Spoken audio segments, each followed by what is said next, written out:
Pemprov Jateng mengalokasikan anggaran dari APBD sebesar 125,2 miliar untuk ormas. Jumlah sebanyak itu akan dibagi untuk 1.248 ormas. Tiap lembaga diperkirakan menerima dana 100 hingga 200 juta rupiah. Pemprov Jateng secara simbolis telah menyalurkan dana hibah tersebut. Adapun sejumlah nama ormas yang disebutkan menerima diantaranya PGSI Grobogan, Yayasan Islam Manbaul Ulum Pandan Harum, Forum Kerukunan Umat Beragama Provinsi Jawa Tengah, Muslimat NU Kudus, dan Yayasan Dharma Citra. Tidak merilis nama-nama ribuan ormas tersebut sehingga memancing kecurigaan netizen. Pak Prabowo maju jadi presiden, partainya sendiri, tidak ada yang mengendalikan. Biayanya, saya yakin dia punya uang. Kepentingan pribadinya, nggak ada. Anaknya cuma satu, sudah mandiri itu menjadi desain interiornya BMW. Gak ikut politik, jauh dari politik, ya kan? Kepentingannya apa? Hanya kepentingan ingin mewakafkan diri bagi bangsa. Artinya, dalam diri Prabowo hanya ada Prabowo Subianto, nggak ada yang lain. Enggak, Pak Deddy. Sangat dekat, sangat erat, selalu dekat sama rakyat, selalu jadi pelayan rakyat, pembela rakyat, selalu di tengah-tengah rakyat, mengatasi kesulitan rakyat.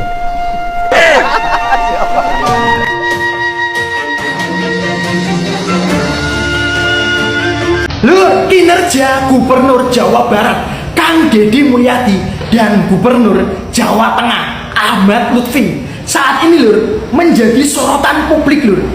Setelah 10 bulan masa jabatan mereka menjadi seorang gubernur. Wah lur, menarik nih lur. Hasil kerja nyata khususnya pada sektor infrastruktur perbaikan jalan lur yang sekarang menjadi perhatian warga Jawa Tengah dan Jawa Barat lur.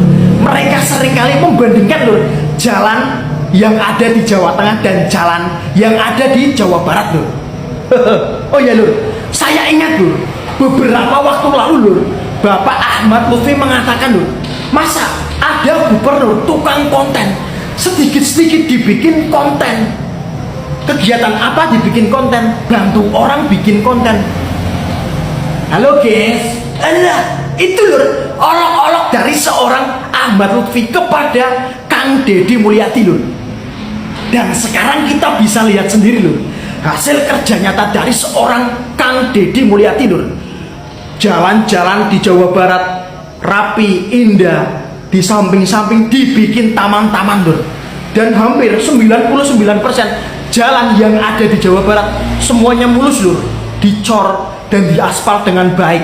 Justru berbanding terbalik lur, keadaan yang ada di Jawa Tengah lur, khususnya Jawa Tengah lur, seringkali warga buat konten jalan rusak di sana, di sini, di kota ini, di kota sana. Dan sekarang lur, khususnya daerah Pekalongan, Batang, Pemalang, dan Semarang lur, masyarakat sedang dilanda banjir lur. Musibah banjir lur, yang seringkali terlambat ditangani oleh pemerintahan daerah lur. Dan khususnya hari ini lur, dan kemarin terjadi demo besar-besaran lur di daerah Pekalongan karena terlambatnya mengatasi bencana banjir di daerah Pekalongan Utara sana lur. Itu sedikit intermezzo lur.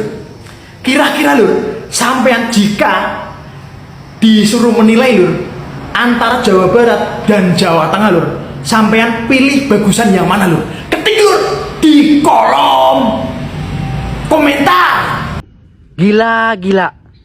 Warga Jawa Tengah merasakan apes ketika dipimpin gubernur yang sekarang.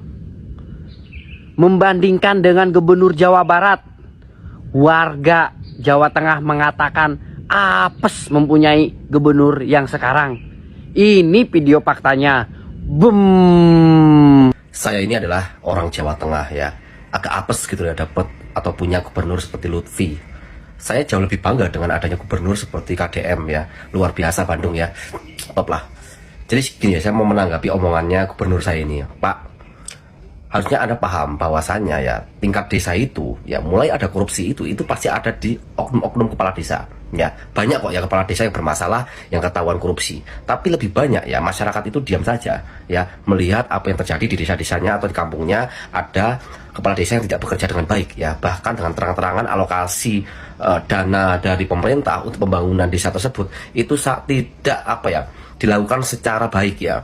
Banyak jalan yang rusak ya, lalu irigasi tidak dibuat seperti itu, kehidupan kepala desa mewah-mewahan itu banyak Pak ya. Jadi kalau si Lutfi ini gubernur Jawa Tengah ya ini ya, kalau bilang dikit-dikit jangan lapor, dikit-dikit jangan lapor lah, kita sebagai masyarakat harus bagaimana? Mendiamkan saja? Apakah seperti itu? Jika ada kepala desa yang memanfaatkan atau korupsi dana desa, apakah kita harus siap saja Pak? Gimana Jawa Tengah mau maju kalau gubernurnya seperti kamu ya?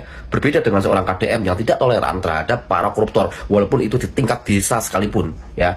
Jadi ya apa saja lah ya, seperti saya warga Jateng yang punya gubernur seperti Lutfi ini yang nggak kelihatan kerjanya apa ya. Lutfi, Gubernur Jawa Barat, memberikan berbagai macam pemaparan yang intinya menyudutkan Deddy Mulyadi tentang pencitraan, tentang kinerja yang terlalu banyak diupload di media, tentang sebuah transparansi keterbukaan yang menurut Ahmad Lutfi ini tidak pada tempatnya, berlebihan dan terlalu ngoyo memaksakan diri untuk memberikan edukasi berupa transparansi akuntabilitas. Jadi kita jadi pejabat ojo gelang-geleng gila-gilu pakai pengawalan tuh medun kok mobil dibukain, medun dikalungi bunga, acara diresmikan, disuyo-suyo. Sekali-kali jangan lepas birokrasi feodal itu dengan jalan ke kampung yang tanpa beban. Tapi nggak usah pakai media. Pakai media kalau tuh, hari ini saya ketemu orang miskin, tidak akan menyelesaikan masalah. Lek kue gelem ya silahkan, nek aku banget. Nggak usah. Ikhlas saja, jadi diri kita sendiri, nggak usah gaya. Halo guys, woi gue liat ceblok loro, normal aja. Begitu dikritik di medianya, sibuk jawab. Akhirnya apa? Sikapnya diubah-ubah. Mangan teratur ngomongin karena apa? Shooting. Apa enak urip menunggu?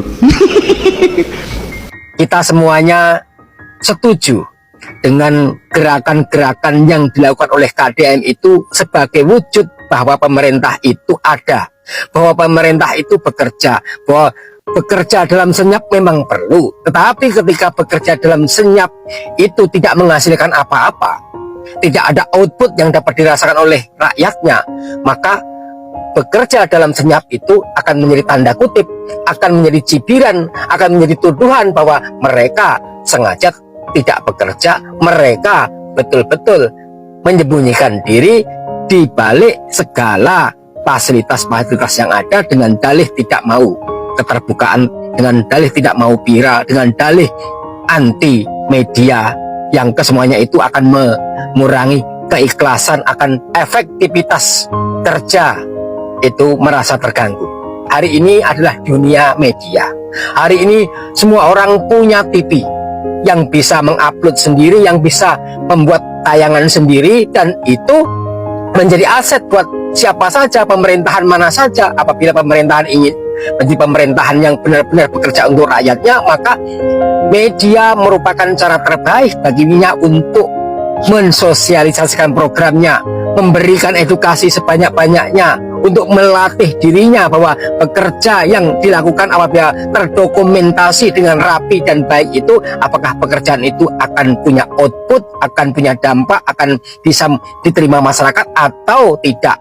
Seandainya dia tidak mau bersinggungan dengan media, tidak mau dengan TikTok, YouTube, Instagram, Facebook, itu anti itu semuanya, akan dengan cara apa pekerjaan itu bisa kita evaluasi, bisa kita nilai? Apakah hanya dengan senyap, dengan diam-diam tanpa ada orang yang tahu, itu nanti akan bisa menjadi bagian untuk menghasilkan suatu pekerjaan yang baik? Karena selama ini pemerintah sudah melakukan hal semacam itu. Jauh-jauh hari sebelum ada media, semua pemerintahan memang seperti itu, bekerja dalam senyap, dan hasilnya korupsi merajalela, dan hasilnya uang rakyat itu mudah sekali untuk dibelokkan kepentingan-kepentingan kelompok, dan mudah sekali mereka mengatasnamakan rakyat, tetapi tidak terlihat apa yang dibuat. Deddy Mulyadi telah menjadi pionir dalam mempelopori pemerintah untuk bekerja dengan dokumentasi yang baik. Setiap sudut, setiap tempat, setiap kegiatan ada dokumentasinya. Seandainya akan dipelintir oleh media, apakah akan didemo, apakah akan dikritik, maka data-data yang lengkap dari setiap kegiatan itu akan menjadi tamparan buat mereka yang tidak